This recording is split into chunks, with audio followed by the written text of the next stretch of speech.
Hello everyone, in this video I'm going to show you how you can use the Chroma key feature in CapCut PC.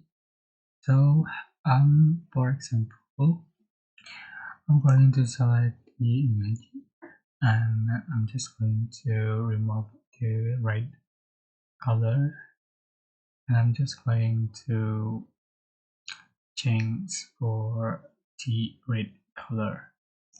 Go to cutout, you can find Chroma key and just turn on and select color picker and select the color you want to remove, for example, and just for these strings. Alright, and add a shadow. That's it.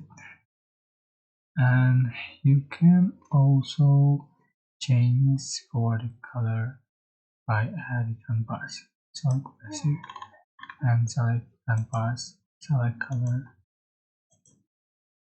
You can see that's it.